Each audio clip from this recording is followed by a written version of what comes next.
Welcome back, everybody, to Brown Bag Bets, powered by BetSperts. We are your daily dose of quick hit handicapping. I'm not your host, Alex Christensen. Noops is on his way to Vegas, so I'm producer Dan. And not joining him, as always, is Andy Molitor, who is somewhere in the woods or on a lake somewhere enjoying what's left of his vacation. So I'm joined by Matt Rooney, who is in a place that is someplace warm, a place where the beer flows like wine and beautiful women instinctively flock like the salmon of Capistrano. I'm talking about a beautiful place called Aspen. Knowing you were in Aspen, I could not I make figured something like a that was Dumb and coming. Dumber reference. The So amount of the amount of Dumb and Dumber gifs and like lines like that I've been texted by, if mentioning to a buddy that I'm an Aspen or whatever in group text that I've gotten, that gif has been I've seen it no less than 10 to 15 times. So I'm used to it. Love it though. It's always funny. But yes, I'm sitting here in a very poorly lit hotel room in Aspen, but we're here, we're thriving. It's you and me. It's week 0. The guys don't want to talk about college football anyways. So that's what we're here for. We get to talk about week 0. yeah, Matt looks like he might be in witness protection right now. But yeah, man, no. From starting tomorrow until January, we will have college football on television every Saturday. It's the best time of the year for me. So we're going to get into a bunch of stuff. We're going to kind of do a little season outlook with some things, and then we'll get to some week 0 bets. So we're going to start with win totals, our favorite win total bets. These are things you might have seen from us here or there, but we will give you our favorite win total bet. So let's start, and I'll throw the floor to you. You are respecting the troops today. I think you have to. You got to love the troops. I really love Army's win total, especially at this plus money. They bring back a lot of talent on offense, a lot of the skill positions. They do have to replace the quarterback. The new starter's last name's Tyler. I'm blanking on the first name. But all reports are, as most times with the Army and Navy option offenses, those quarterbacks kind of seem to be a seamless transition, not like they're throwing a whole bunch. They do bring back their leading receiver from last year. Not that that really matters. I believe it's like their only receiver. But the backfield remains largely the same. They do have to replace some talent on the offensive line, but similar to the quarterback position of those offenses, that's usually just next man up, and those guys are cut blocking and just straight up run blocking and getting low anyway. So those are not easy guys to replace, but easier to kind of reload on those offensive lines than most programs. And defensively, they bring back a whole bunch of talent to a group that was very good as well last year. Looking at their schedule, I mean, they start with Coastal, they start at Coastal, who's going to be a good team this year. Obviously, brings back Grayson McCall, a quarterback. Like, that's going to be a talented team. That's a game they can win. Then they host UTSA, who probably will not repeat what they did last year. And then Wake Forest is going to be a tough game. But now we don't know if Sam Hartman's playing in that game. Obviously, you hope he does, but we don't know what's going on with him. We don't know if he's healthy, all that. So hopefully you see him in that game. But again, that's something to think about here. And then they get Air Force at home. I think that's going to be one of their tougher games on the schedule. And then obviously they lost to Navy last year despite being the better team. So anything can happen in that one. But I just don't see a whole lot of losses on this schedule. And I think 9-3 is incredibly doable. I'd also look for FanDuel has the 10+ regular season wins prop. I'd look at that. But over 8.5 at the plus money, I really like it here for the troops. I can get down with that. Mine is, I guess, somewhat tangentially connected in some form or fashion. Jeff Monken, the Army coach, used to coach at Georgia Tech under Paul Johnson. Paul Johnson retired. They replaced him with Jeff Collins. And the Jeff Collins era at Georgia Tech has been a complete and utter total disaster. And it is going to end at some point this year. We don't know when, if it's going to happen in the middle of the season, if it's going to happen at the end of the season. Should have happened at the end of last season, but I think they wanted to avoid paying as much of the buyout as possible. But this team is going to stink and stink out loud. They had basically every good player on their team other than really Jeff Sims, the quarterback, entered the transfer portal, so they lost a lot. They were horrendous defensively last year. Their non-conference schedule involves Georgia like it does every year, but also Ole Miss in a road game at UCF. And That's fun. Anonymous coach said that this non-conference schedule was put together in a way it looks like to get this guy fired, which it probably will. They have 2 games that they potentially will win. Western Carolina is a pretty mediocre FCS team, and Duke is somehow projected to be even worse than Georgia Tech, although Duke with a new coach, maybe they might have some just positivity around their program. Georgia Tech doesn't, and that might give them a fighting chance. Nevertheless, if Georgia Tech wins those 2 games, they're going to be an underdog by at least 7 points in every other game on their schedule, at least according to the projections right now, except for a game against Virginia in which they're probably projected around about a 5-point underdog right now. So it's just going to be hard to find a third win, let alone a fourth win. I actually got this at plus money like about a month ago, but it's minus 125, the best price now. If you like win total bets, I would lay that juice just because, I mean, this is a bad team in a bad situation that needs to get rid of their coach. And surprisingly, he's not actually the favorite to be the first coach fired in the ACC, which leads me to believe Dino Babers is at Syracuse, for those of you wondering. Leads me to believe that they think that they're going to wait until the end of the year. At least the market seems to think that they're going to wait until the end of the year to fire him. So Georgia Tech's a bad team in a bad situation. So I'm going to go with the Yellow Jackets there as my win total. The next thing we wanted to talk about were props. And sorry, go ahead. I was going to say we're on the same page here because I was looking for some props this morning and I could not find one that I liked better than this one. Yeah, this one I found at Bet Online, and I bet it. And I don't love, like, even with like win totals, I don't love tying up money at minus odds or like low plus money odds for 4 or 5 months. But this was one that made absolutely no sense to me. And you'll see it here. It's a 3-way market on Bet Online. Who will record more interceptions this year? Caleb Williams, Bryce Young, or CJ Stroud. You'll see Bryce Young 100 plus 170, Stroud plus 200. Caleb Williams is plus 100. I got this at plus 115 or plus 125 a couple weeks ago. I don't remember off the top of my head, but last year alone, Caleb Williams threw 4 interceptions and 211 pass attempts. CJ Stroud threw 6 interceptions and 441 pass attempts. Bryce Young threw 7 interceptions in 547 attempts. So you can see the disparity there in terms of the interception numbers, because obviously Caleb Williams didn't play early on in the season. This also includes the bowl numbers, by the way, where I think Bryce Young threw 3 interceptions in the playoffs. So I think he in the 2 playoff games. So I think he threw 4 in the regular season. And Caleb Williams, I think, had like 25 passing attempts in their bowl game without an interception. So regular season numbers, it's even more stark. And just this USC team, they're probably going to be in a lot more high stress situations than Alabama and Ohio State are going to be.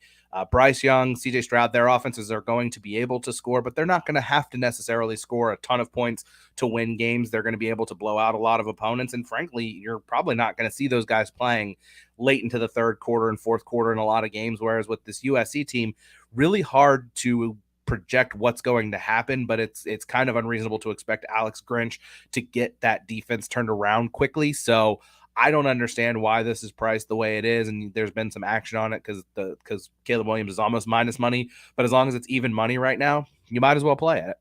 Yeah, and I mean everything you said there was right on the button, but like also the offensive line, Caleb Williams is going to step into a situation where he doesn't have nearly the offensive line he had last year. He doesn't have nearly the offensive line that Young and Stroud have, so he's going to be under a lot more pressure than those guys and than he was used to last year.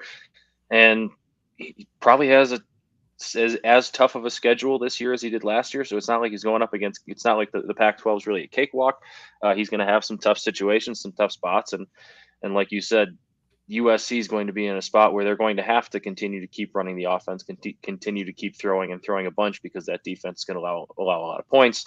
So they're going to have to keep up, and he's going to be forced to throw the ball more. So I really like that. I don't understand why it's even money. It should be more like minus 115, minus 120. And after that, the altitude is getting to me. I'm almost like out of breath from talking that long. The altitude is real here, people. It's a thing. Apparently, I've only ever been to the Denver airport for a layover. I've never spent more time in Colorado or any mountain state. So for that where our hotel is, it's like there's you got to walk. It's like 0.1 mile to like a little like mini strip mall, but it's also like a 45-degree angle straight up a hill. It's a 2-minute, like 3-minute walk on Google Maps because I was looking to see where to go yesterday. And by the end of it, I was like huffing and puffing. I was just walking straight up, and the altitude's getting you. It's real. It's real out here. We got to get the grind, Dan. We got to get you an oxygen bar at some point. Maybe is the welcome party that you have to go to here in a little bit at an oxygen bar, because it should be. It should be. That should be the thing for new people coming in from Chicago getting acclimated. I love it. That makes sense. All right, well, we'll move on to some Heisman Trophy bets, and my gimmick here is your favorite bet right now, not necessarily who you think is going to win it or that, but like what is the best price, because the Heisman market has been so beat up over the past few months, and none of the odds right now. I've got a bunch of Heisman bets. You tweeted yours this morning, and Yes. check it out. Really, Dan Weiner on Twitter. It's like the prices you got them at versus what they are now. There's just, I mean, there's still some value on it, but compared to where you got it, there's just no value on it anymore.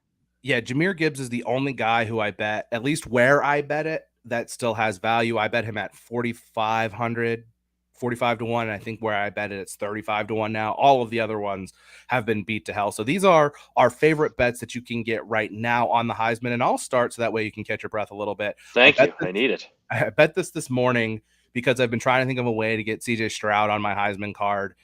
And I don't really want to bet him at plus 220 or whatever it was. And that's basically where he is. He's a pretty big favorite everywhere you look right now. And I totally understand it. Like the one downfall to CJ Stroud's candidacy is the favorite hasn't won it since Marcus Mariota in 2014. Other than that, like still someone's going to have to do it again. Yeah.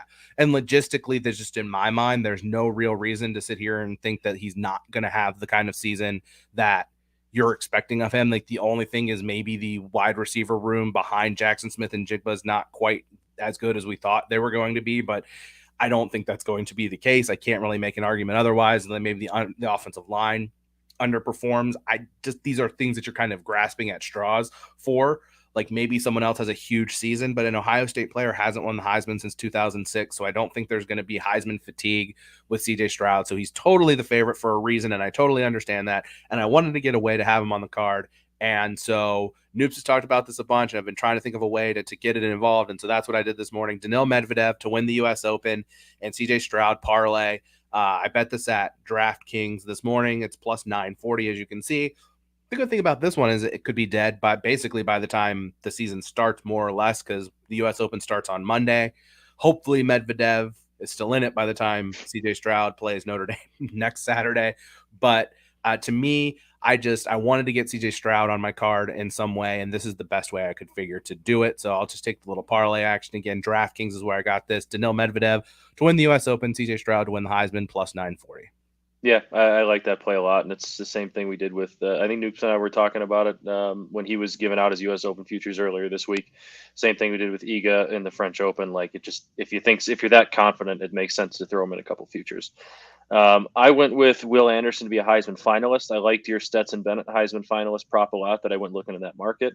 And I think Will Anderson he should have been one last year. I don't think that. I know that he had a better season than Aiden Hutchinson. Michigan just marketed Aiden Hutchinson a lot better. And not that Will Anderson came out of nowhere last year, but he was, I don't think people going into last season knew exactly that he was going to be the best player on that defense. And now going into this season, like he's getting the hype to go along with how good he is. And I really think that he's going to live up to that hype. Alabama's going to be the best team in the country. That defense is going to be really good, and he's going to be the leader of it. I don't necessarily think he's going to win the Heisman because it's so hard to do as a defensive player, but it's almost getting to the point now where getting the invite as a defensive player is kind of like the way of giving them their award, giving them their honor. So I think you're going to see him in New York at the end of the year, especially plus 400 or 4 to 1. I really like that prop. So Will Anderson, Heisman finalist, plus 400. Dan, I credit you for finding that market because I loved looking through that this morning. I would probably consider putting this on my card if I didn't just have a Will Anderson outright ticket at you 40. have it with I was going to say I thought it was 33, 40 to 1. 40, and like I still maintain that he could win the award. I may be naive in my assessment, and trust me, if he literally played anywhere else other than the team that just had the Heisman Trophy winner at quarterback who came back for another year, I probably wouldn't be as high on it. But to bolster the point that you made, yes, Aiden Hutchinson finished second in Heisman voting, but and I don't ever even think that he was marketed better. I just think it was a narrative win, which was they hadn't beaten Ohio State in a very long time. And he was very clearly like Aiden Hutchinson was the best player on Michigan's team last year. So I totally understand like the sentiment there. But of the returning players this year, he had the third most Will Anderson first place Heisman votes of the returning players this year, or maybe it was the second. Maybe Bryce Young was the only one who had more. I think he had more first place votes than CJ Stroud. Anyway, the point is he had a very loyal following amongst like hardcore college football fans last year. And when they're looking for people to potentially back in the Heisman market, that's part of the reason why like maybe this is just going to be the year where they're just like, to hell with it. We're going to give a guy a Heisman Trophy We're going to have a 2-time Heisman Trophy winner for the second time ever if Alabama runs the table, and they're great. But like to me, trying to go in an alternate direction with Alabama wasn't a bad idea. That's why I have Anderson. That's why I have Jahmyr Gibbs, who the more I think about it, the more I like. I'm kind of anti-running back in general winning the Heisman Trophy, but with Alabama's receiving core kind of an unknown right now, at He's least gonna play a big role in that. Yeah, like in terms of building chemistry on the field with Bryce Young, Jahmyr Gibbs is a really good pass catching running back, so that might bolster his statistics enough to give him a shot. But like I said, Will Anderson is the best player in college football. Period. Yeah. Point blank, period. He was the best player in college football last year. He's the best player in college football this year.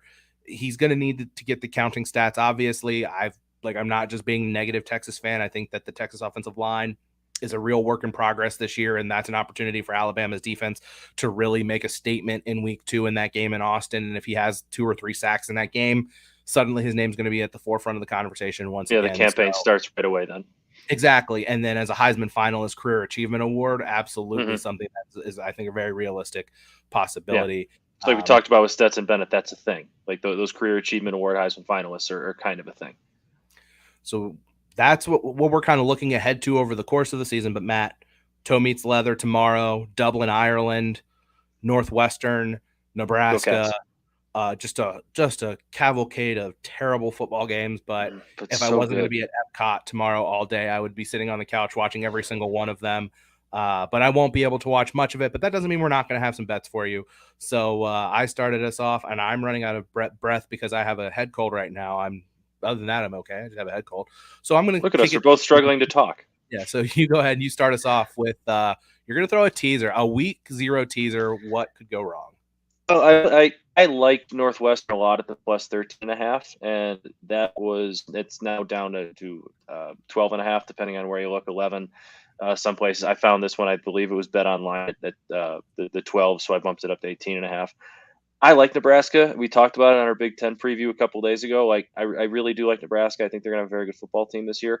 But backing them in week 1 week 0 in a very weird, situation game in Dublin with a whole lot of moving parts against a team in Northwestern that was bad last year, but they return a lot of seniors, and that's a group that every year that Fitz has had a bad year, he usually figures out a way to turn it around, and not necessarily like they're going to be a 10-win team that goes to the Big Ten championship, but I also expect them to be better than a 3 or 4-win team like some people are projecting them. I think they're a better football team this year. I think they're going to play a tough game, and Nebraska probably wins that game by a touchdown or so. So buying that up to 18.5, I liked. Hawaii plus 15.5 is self-explanatory, Dan. It's Hawaii at home in week 0. They're playing Vanderbilt, who, yes, is an SEC team, but they stink.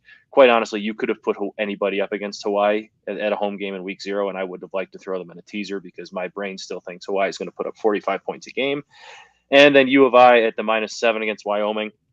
I don't really like Wyoming this year, and like U of I is not really well received, at least in Chicago and Illinois, that the Brett Bielema hire was. I really like it. I think he had a pretty solid first year with them, and I think he's getting that program on the right track. And not that they're ever going to get to Wisconsin level, but that's kind of what he's trying to build with them. And I think year 2 in that program is going to be a good one for him. So I think week 0 at home against Wyoming, I think they come out and play a pretty good football game and cover that -7. So plus 165 for. I really love Hawaii, really love Northwestern, and if Illinois pushes, then that one gets canceled. I still cover the Hawaii Northwestern. I love it. Yeah, I'll piggyback off of that with Wyoming. This is a team that was not great on offense last year to begin with, and then they lost their best running back. They lost their only really good wide receiver. Their quarterback transferred out.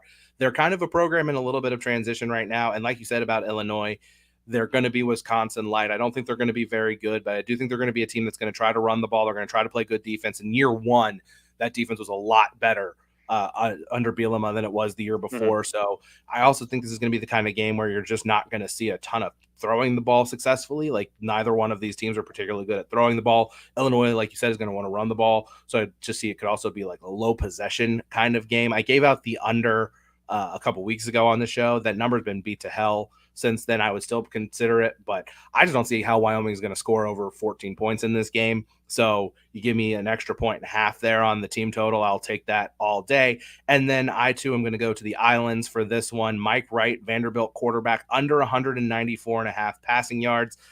It's going to be a windy night on the island. winds close to 20 miles per hour are going to make it a little bit difficult to throw the ball in that game.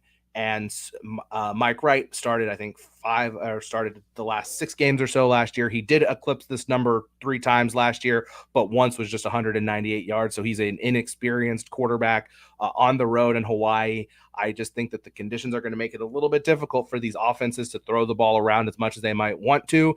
And they're going to probably want to. I think Hawaii in particular, with Timmy Chang as their head coach now, the legend coming back home.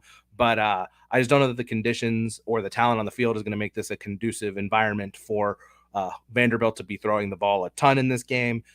They should win the game. I don't know if they're going to cover that 15.5 either. So I'm kind of like your look there. But I'm going to go with a player prop there because I don't really know what to expect in that game. But these are two teams that are not spectacular. I don't expect that we're going to see a ton of successful passing. So give me the under there. Makes me feel very old that Timmy Chang is the head coach at Hawaii now. It just makes me feel a little old. There's a lot of that going on. And there's another player who, man, I can't remember. Now it's terrible content. I'm trying to think of. There's another former athlete whose kid is either playing high school football now at a high level that made me feel super old the other day, but I can't remember what it was now. And now it's going to bother me. I'm going to have to go look it up after the show. For me, it was Matt Holliday's son getting drafted first overall. Like, I didn't realize Matt Holliday was that old, or maybe he just had a kid very young. That one seemed like even that was a little bit too soon. But hey, it's week 0. We made it. And I'm glad we're both betting on Hawaii, because if you're not betting on Hawaii in week 0, do you really like betting on college football? I don't think you do. I don't think so. Betting on the Hawaii game, not directly on Hawaii, but betting on that. Well, game. Yeah. I think that one's actually going to be televised. They're like half of their games aren't going to be televised on the mainland this year, which is a super bummer. So you're going to have to go to find illegal streams to watch Hawaii play that game that kicks off at midnight Eastern, which if you're a true degen of the sport, you will love that. And we love it. We love college football. We're happy it's back. Matt, anything else you want to add? Hey, check out our season previews, Blogger Bowl season previews. We have the all Power 5 conferences are up now on BetSperts, YouTube, whatever. Go check them out, and win some money off our bets, or lose some money. I don't care. Go check those out. Bet with us, and follow us along on Tuesdays and Thursdays this year. Absolutely. Andy and Noops will be back on Monday, I presume. Sad. Noops is going to be at the U.S. Open, so we're going to see how that goes. I'm trying to get him to broadcast from inside one of the courts to see how long that happens before he gets tackled and removed from the grounds. But they'll be back on Monday. Like and subscribe on your way out, and the guys will be back on Monday.